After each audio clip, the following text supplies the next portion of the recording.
ইনশাআল্লাহ বর্তমান পরিবেশ বলছে এই দেশে ইসলামের বিজয় আসতেছে, কেউ ঠেকাতে পারবে না। ইতিমধ্যে আপনারা পত্র পত্রিকায় দেখতে পাচ্ছেন ইসলামী আন্দোলনের মূল নেতা যেখানে যায় সেখানে মানুষের বন্যা বয়ে যায়।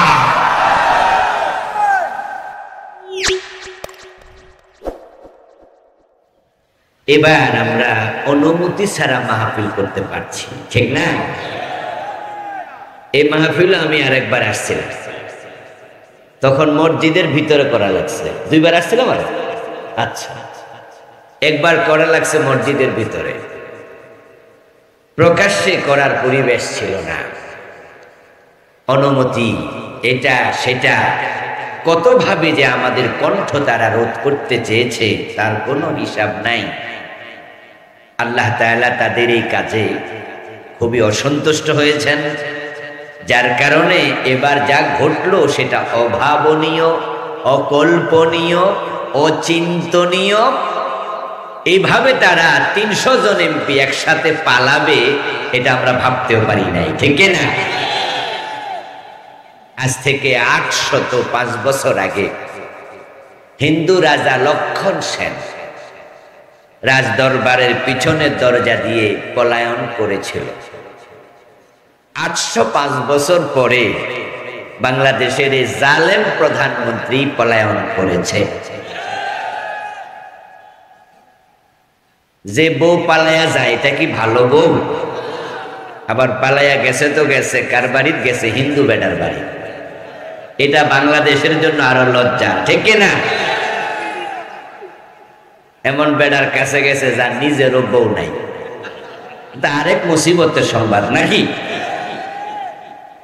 যাক, এরপরও আমাদের দেশের লোক এই হিসাবে আল্লাহ যেন এর কাছে নিরাপদে রাখে, দোয়া করা দরকার, নয়তো মান সম্মান আমরা রোজাইব নাকি?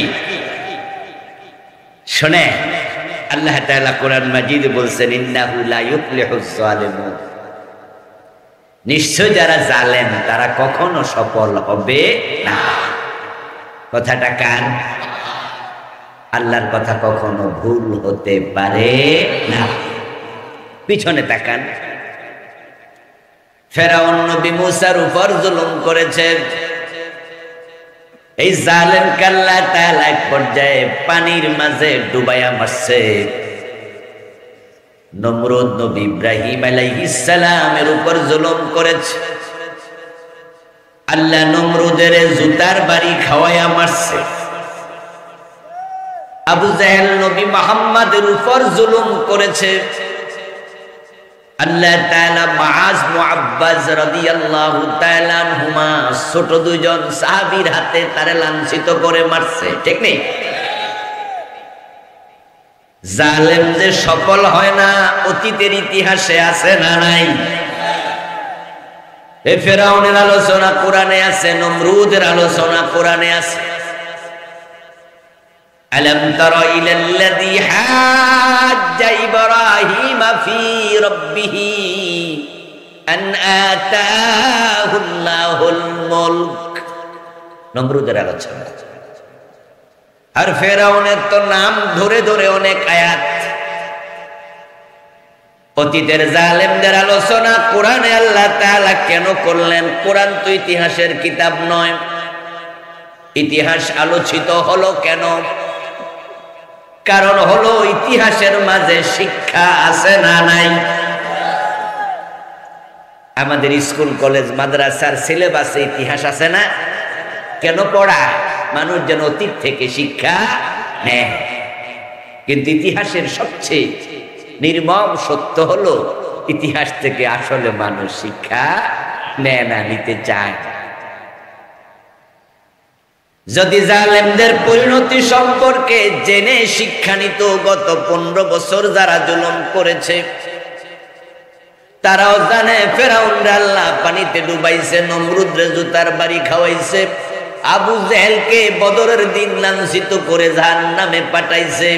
তারা ইতিহাস থেকে শিক্ষা নিলে গত 15 বছরে আলেমদের উপর জুলুম করত না।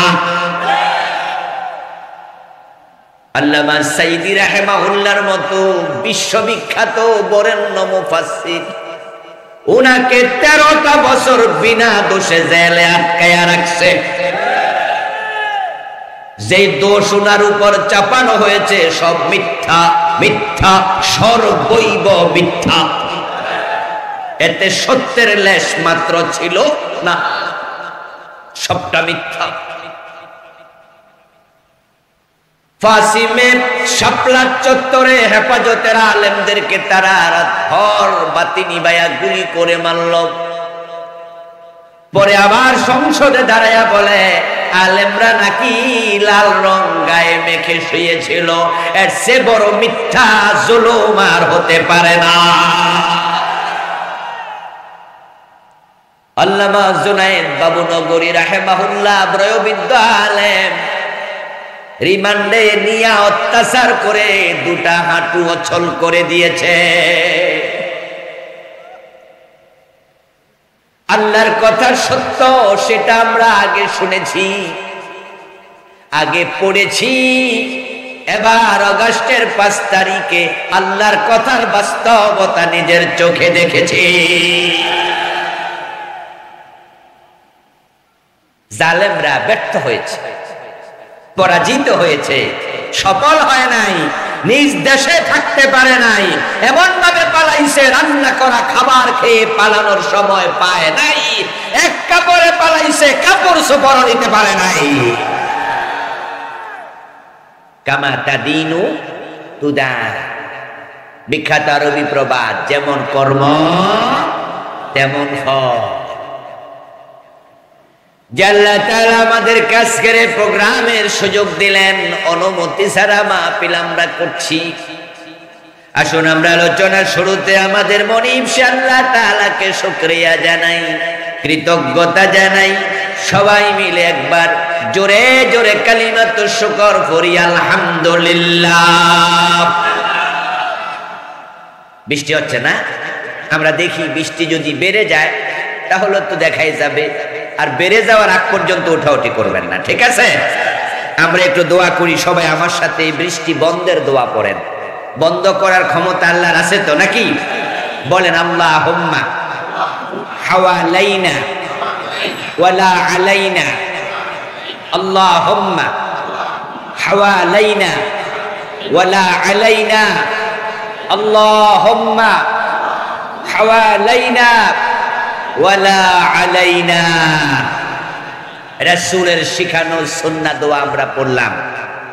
আমাদের দোয়া কবুল করতে আল্লাহ বাধ্য নন, তিনি চাইলে কবুল করবেন, না চাইলে কবুল করবেন না। আমরা দোয়া করে দায়িত্ব শেষ। যদি বৃষ্টি হয় তাতেও আলহামদুলিল্লাহ, না হলেও আলহামদুলিল্লাহ, ঠিক আছে? আমরা যা চাই, আমাদের চাওয়ার চেয়ে আল্লাহর চাওয়াটা উত্তম, ঠিক না? যদি তিনি মনে করেন যে না আজকে বৃষ্টি দেয়া উচিত, ওনার এটাই সিদ্ধান্ত, আমাদের কোনো কথা আর নাই। মাহফিল কমিটিও খুশি থাকবেন, আল্লাহ মাঝে মাঝে বিপদ দিয়েও পরীক্ষা করে, ঠিক না? পরীক্ষা পাশ করলে আল্লাহ সাজা দেবে ইনশাআল্লাহ। প্রিয় ভাইয়েরা, আমি আপনাদের সম্মুখে পবিত্র কোরআন মাজিদ থেকে সূরা আল আনকাবুতের 45 নম্বর আয়াতে কারিমা 21তম পারার প্রথম আয়াত তিলাওয়াত করেছি। প্রিয় নবীজি সাল্লাল্লাহু আলাইহি ওয়াসাল্লামের পবিত্র মুখ। উঠবেন না? উঠছেন কেন? বলছি না বৃষ্টি আসলে উঠবেন, বেশি হলে আমরা দেখব। এর আগ পর্যন্ত উঠবেন না প্লিজ। কেউ উঠতে চাইলে ধরে রাখবেন, মাহফিল নষ্ট করা যাবে না। আর আল্লাহ যদি 2-4 মিনিট পরে বন্ধ করে দিতে পারে না, তা আল্লাহ খুবই 1 মিনিটে দৌড় মারছো, তোমরা ওয়াজ লাগবো না, যাও। একটু বসেন না, দেখি কি হয়। আমি পড়লাম যে সূরা থেকে, সূরার নাম আল আনকাবুত। আনকাবুত শব্দের অর্থ হলো মাকড়সা। কোরআন মাজিদ আল্লাহ তাআলা মাকড়সার নামে সূরা নাজিল করে এই সূরাতে বললেন যারা কাফের, যারা বেঈমান, তাদের ষড়যন্ত্র হলো মাকড়সার ঘরের মতো দুর্বল। আর যারা মুমিন তারা কখনো এই মাকড়সার জাল, দুর্বল ষড়যন্ত্রের কাছে পরাজিত হবে না। আমি আল্লাহ মুমিনদেরকে চিরকাল বিজয়ী রেখেছি, সামনেও বিজয়ী রাখবো ইনশাআল্লাহ। অগাস্টের 5 তারিখে আমরা কিছুটা বিজয় দেখেছি, বাকি বিজয় বাংলার মুসলমানের জন্য অপেক্ষা করছে ইনশাআল্লাহ। বর্তমান পরিবেশ বলছে এই দেশে ইসলামের বিজয় আসতেছে, কেউ ঠেকাতে পারবে না। ইতিমধ্যে আপনারা পত্র পত্রিকায় দেখতে পাচ্ছেন ইসলামী আন্দোলনের মূল নেতা যেখানে যায় সেখানে মানুষের বন্যা বয়ে যায়।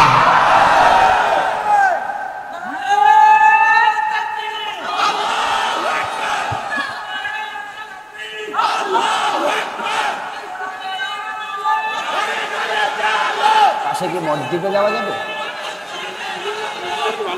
ভালো হবে।